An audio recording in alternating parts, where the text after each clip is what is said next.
craziest fan encounter or funnest fan encounter? So I did this El Paso fan in the first row. Oh my God, I'm the craziest. I'm gonna let you answer this while I create mine. Now I get you. Now I know your game. He does this while he thinks of it. Let's see. God, my craziest fan encounter. Wow. I don't know. No. There was a guy who made me a website.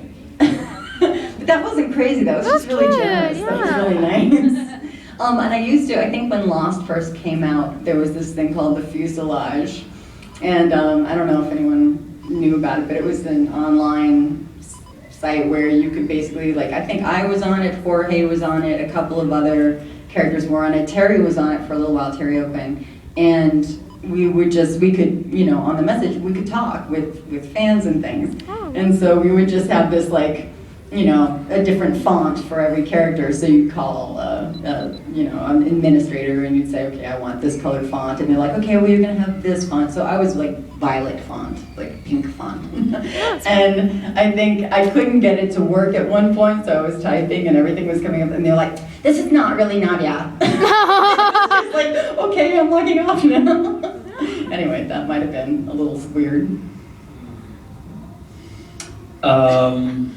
Craziest fan, you said the website. This isn't crazy, but before I've done much of anything, somebody did this YouTube video set to Miley Cyrus, just a couple of clips of me and different things. And that wasn't creepy at all. It was so sweet because I didn't think anybody even knew who I was, but this one little girl did. Aww, that's amazing. I started singing Miley Cyrus everywhere.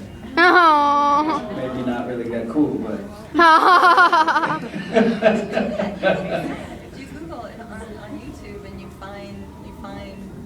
On YouTube, you could like go and you find things that fans make for you. Yeah. And you're just like, really? That's so sweet.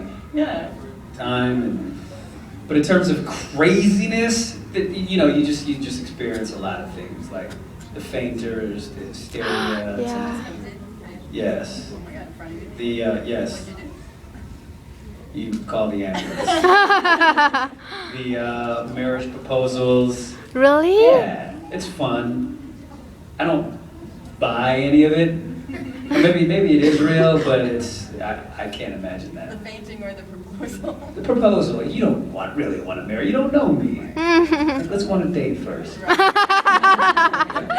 Great. You have a question. Where's your brother, by the way? Is that your brother, Edward Cullen? My best friend. Your best friend. Well, I was going to ask you, what advice would you give to somebody who wanted to be an actor? It's a good question.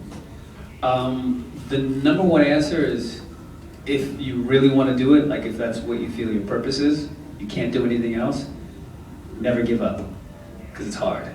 And people are going to tell you no everywhere you go.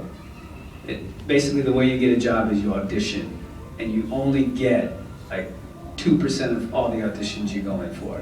So you're basically told 98% of the time. You just can't give up. And then, if there is anything else that you can do that. Don't act, because it's too hard of a life.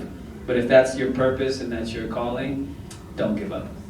Oh, that's so Yes, I definitely agree. And also, find a way to do it. Like, you know, what a lot of people do is they want to be actors because they think it's the fame, or they think it's, you know, if you want that, be on a reality show, you know. Yeah. Basically, you'll get the same amount of attention, and it's a lot easier. I mean, but if you want to act, train, you know, find a class, start doing it, start doing theater, just do it. And the more that you do it, the more things will lead to the next thing. You can't just wait for it all to just happen tomorrow. Just, if you love it, you will do it. I agree. That's great. That's good. Find a way. Okay. Do you want to be an actress? No. Well, you're very cute. Okay. Other questions? Okay. I'm gonna get her and then I'm Yeah. gonna get you. You. When was your guys' birthday? Oh, I'm a Pisces. So am I. You're Pisces too? Yeah. When's your birthday? February 27th. Okay, I'm March 10th. Ah, we're close. I'm a Cancer. Water. And I'm the 4th of July. Wow, that's great. A lot of parties. Water power. Okay. When you were filming the movie like Twilight and then Breaking Down, did any of the cast was like your twilight buddy? Like you went everywhere with that actor or actress? There were a few people who I bonded with, but also you'd find, well, first when I first came to Baton Rouge, it was just me and my coven basically. So it was the Egyptians. Yes. And the 4 of us all were there together. So we all got like we hung out because we were the only ones there. And it was weird because we were like alone in Baton Rouge, and so we went to New Orleans together, and we became kind of a dysfunctional family in the time. And then all the covens came at the same time, so it just became I would get close with somebody, and then it's a very rolling experience, and then you find the people who you're going to hang out with forever, I know Valerie Curry still. She's still a good friend of mine. There are a bunch of people from the cast who I don't want to lose. Aww. So yeah. There's Rochelle. Rochelle. I haven't seen her in a long time, but we'll be connected for life, having been a part of this movie. And I know that whenever we see each other, it's just going to be warm embraces. I actually was in Baton Rouge when you were filming Breaking Dawn. Oh, really? Because I was visiting another friend of mine, Taylor, because we stayed friends throughout the entire series. Kellen, is a friend. We were all like family, Yeah. because we all were part One big of family. this thing that we had no idea was going to be so big. And it's just been really interesting to see the different directions that people go in and following their careers and supporting each other. Amazing. It's been a ride, roller coaster. Hi. Since no one really ever dies in the Marvel universe, is your character gonna come back? That's a really dangerous question. Yeah. Darwin coming back? Math. Indestructible. Yeah, I know. Build himself I back. knew that. He comes back in the comics, right? Yeah. So I don't know. It stands to reason.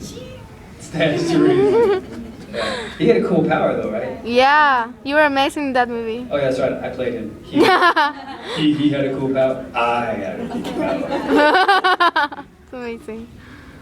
Yes. Oh, you guys taking off? Boring? Boring, huh? Just tired of us? Okay.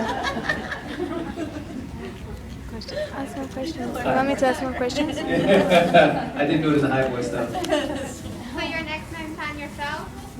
Yes, that was my comic of choice when I was a kid. Oh, Yeah, I would great. watch the cartoons, too. I never watched them.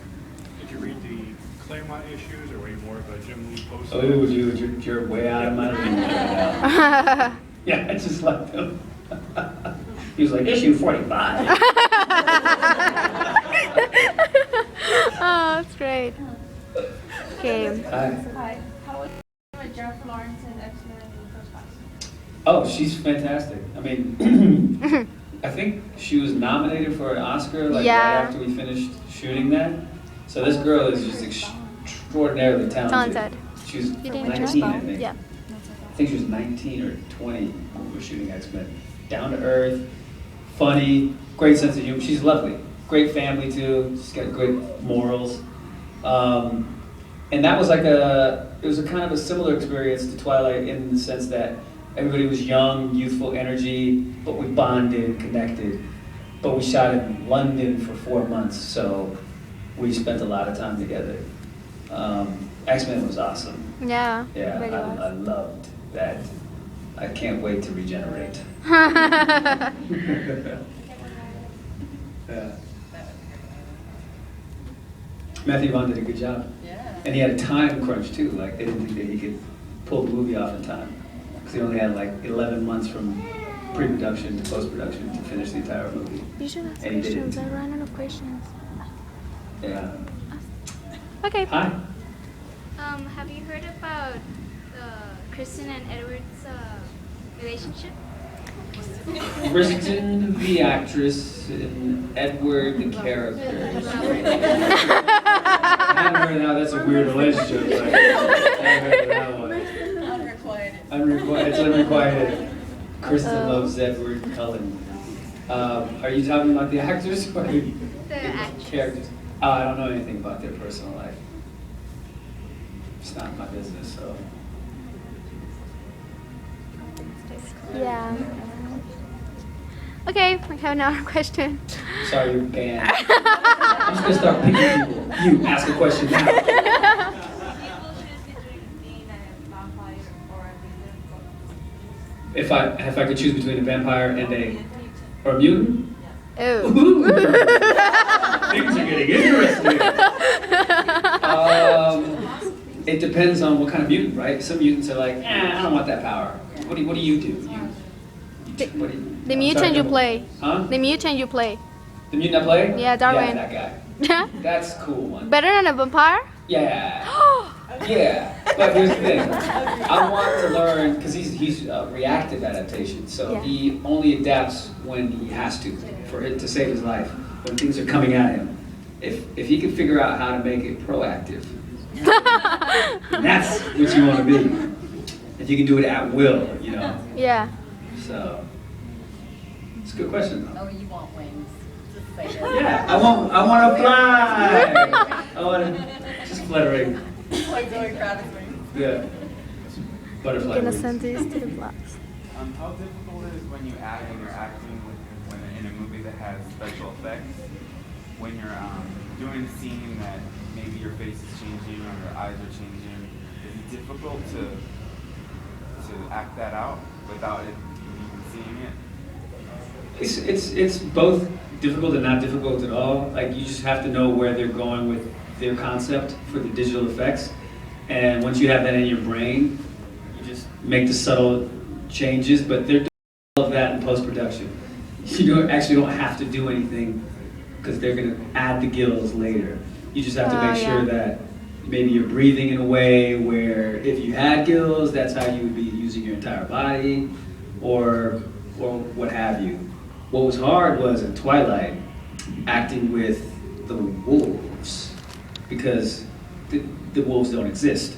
So basically it was a guy with a styrofoam cow that they would then paint in as the wolf, a guy just walking around like this. Yeah. And you have to like look at this silly man with a cardboard cutout of a cow and endow him with all the scary wolf. That was And that was hard. Yeah. You know, and then sometimes you'd be acting to a dot or like a tennis ball. And that's hard, but that's what we do. We have to use our imaginations. And that's actually how I got into acting, was the imagination. You know, I love to imagine. Word. I completely They have agree. seen Yeah, the that was What do they difficult because I had never done that before. That was in Breaking Down. That was the first time that I was, maybe in Lost. At one point, they turned some jungle into, desert in Iraq, but that had nothing to do with me. That's background. But yeah, when you have to react off something that's not there, or you just want to make sure you're looking in the right place. And what it was, there was the assistant director basically who would be doing a voiceover for us, like, and now, the Volturi come through the woods. And I'm just like, okay, the wood, okay. And the wolves, okay, and Jacob Wolf is passing my right. Oh yeah, there's the cardboard. And it's true, those were hilarious. With the guys like picking it up and walking. It was sometimes hard to keep a straight face, but yeah, but no, scary werewolf. Yeah. Werewolves. I had this joke where I was afraid that the audience would know that I was looking at a cow and not a werewolf. So I was challenging the audience to, call me out if they see cow in my eyes. I see cow in his eyes. I don't see wolf in his eyes. I see cow in his eyes.